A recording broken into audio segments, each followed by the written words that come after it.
दोस्तों, रूस और यूक्रेन के बीच युद्ध के 1332 दिन हो गए हैं और आज मैं 2 दिनों का खाका आपके सामने प्रस्तुत करूंगा। इस बीच में हमास और इजरायली फोर्सेस के बीच में सीज फायर के 9 दिन हो चुके हैं।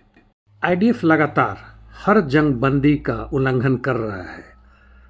लेबनान ने आईडीएफ ने 30 एयर स्ट्राइक किए और जिसमें मुख्य रूप से वहाँ के सिविल कंस्ट्रक्शन को बर्बाद करने की कोशिश की है।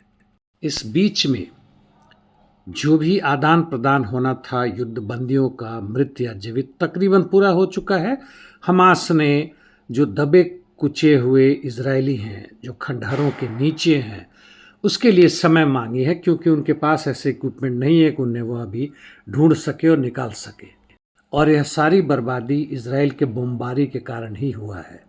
इस युद्ध बंदी के बाद इजराइल के अंदर में नेतन्याहू की स्थिति खराब होने वाली है। संभवतः उनकी सरकार भी ना चले और कई तरह के उनके ऊपर क्राइम, करप्शन, जिसमें उसमें परिवार के सदस्य भी हैं, जारी है।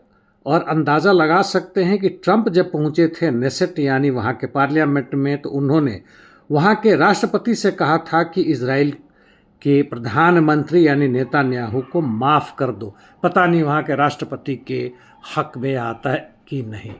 वैसे अगले वर्ष इजराइल के पार्लियामेंट का चुनाव भी होने वाला है और इस बीच में यूनाइटेड नेशन जनरल असेंबली में जहाँ इजराइल के प्रधानमंत्री ने भाषण करने की कोशिश की थी, सब ने वॉकआउट कर दिया, 10-15 देश के प्रतिनिधियों को छोड़कर। और जहाँ तक इजराइल के स्टॉक एक्सचेंज की बात है, करेंसी की बात है, उसका सत्यानाश तकरीबन हो चुका है, काफ़ी नीचे स्तर तक गिर चुका है। कहें तो इजराइल एक तरह से परिया देश बन चुका है, यानी दुनिया भर में इसे लोग अब घृणा करने लग गए हैं। अब आते हैं यूक्रेन के दक्षिणी हिस्से करसों में। यहाँ पर हमें मालूम है कि बहुत समय से लड़ाई नहीं चल रहा है, लेकिन पिछले कुछ महीनों में धीमे धीमे रूसी सैनिकों ने यहाँ बहुत सारे आइलैंड पर कब्जा कर लिया है, जैसे वेलिकी, बाइकाइस्की, वासिलिवका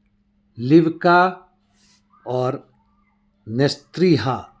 आगे भी बढ़े हैं अलेक्सीवका में, तथा अभी हाल फिलहाल में अक्टूबर में कोजात्स्की, कारांतीनी पर कब्जा कर लिया है।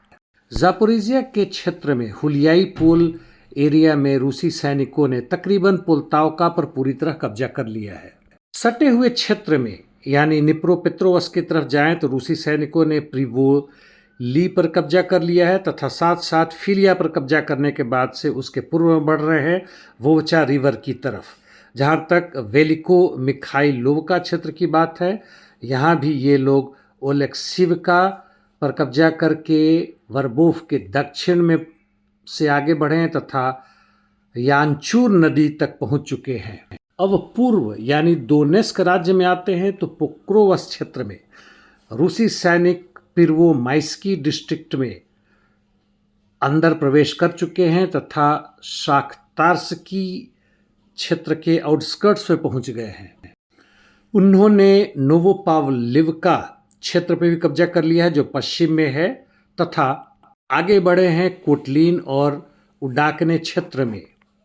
इनकी बढ़त लगातार जारी है मिर्नोग्राद क्षेत्र में, खासकर पूर्व दिशा में, और यही सिचुएशन रुडिन्स्की है। ऐसा लगता है कि यह पोक्रोवस्क बहुत दिनों तक नहीं टिक सकता है। दोब्रोपिलिया क्षेत्र से कोई खास खबर मुझे पिछले 2 दिनों में नहीं मिला है। अब आते हैं टोरेस चासिवार सिवेस क्षेत्र में, यानी वहाँ से कॉन्स्टांटिनिवका के क्षेत्र में भी, जहाँ रूसी सैनिक कॉन्स्टांटिनिवका के अंदर प्रवेश कर चुके हैं। सटे हुए टोरेस चासिव यार से रूसी सैनिक प्रेडटेकीन के उत्तर इवानोपिलिया क्षेत्र में भी आगे बढ़े हैं। हाँ, यहाँ पे यूक्रेन के सैनिकों ने काउंटर अटैक किया है और पेशिवका पर तकरीबन कब्जा कर लिया है। सिवेर्स्क क्षेत्र में रूसी सैनिक हर तरह से आगे बढ़ रहे हैं। सिवेर्स्क सिटी को भी घेरने की लगातार कोशिश है। श्री ब्रियांका सिटी के पश्चिम में ड्रोनोवका की तरफ आगे बढ़े हैं। यहाँ से उत्तर में यामपोलोवका है, जहाँ से रूसी सैनिक इस क्षेत्र की तरफ बढ़ रहे हैं, यानी अब हम नॉर्थ ईस्ट यूक्रेन में पहुँच चुके हैं। अब लाइमान से सटे हुए क्षेत्र की बात करते हैं। रूसी सैनिक नोवोसेलिव्का पर पूरी तरह कब्जा करके उसके दक्षिण पश्चिम में आगे शांड्रीहुलोव की तरफ बढ़ रहे हैं तथा सटे हुए क्षेत्र में बोरिस्का अंद्रिवका पर पूरी तरह कब्जा कर लिया है। कुपियान्स्क क्षेत्र में उसके उत्तर और उत्तर पश्चिमी क्षेत्रों में यूक्रेन का काउंटर अटैक जबरदस्त जारी है। सोबोलिवका, मास्कोवका और रेडकोवका की तरफ कोई खास उन्हें इसमें हासिल नहीं हुआ, जबकि रूसी सैनिकों ने कुपियान्स्क के उत्तर पश्चिम क्षेत्र के जितने भी छोटे मोटे डिस्ट्रिक्ट थे उस पर कब्जा कर लिया है और उसमें कुपियान्स्क यूजनी रेलवे स्टेशन भी शामिल है।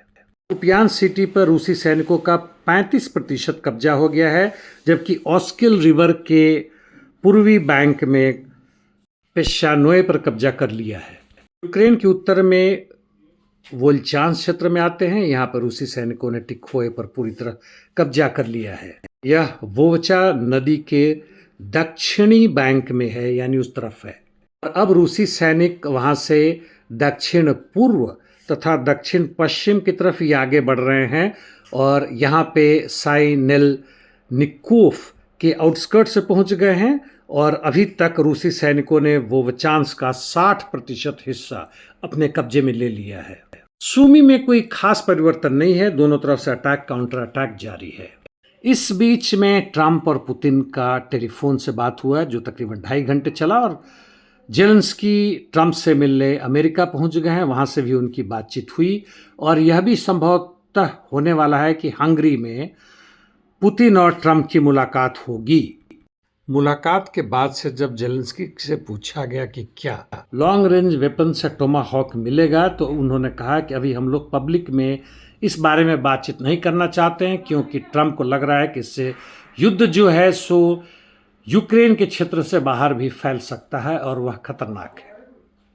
आज के लिए इतना ही दोस्तों, आपकी प्रतिक्रिया जानना चाहूँगा। कल मैं वीडियो नहीं बनाऊँगा, इसलिए परसों मिलते हैं। धन्यवाद।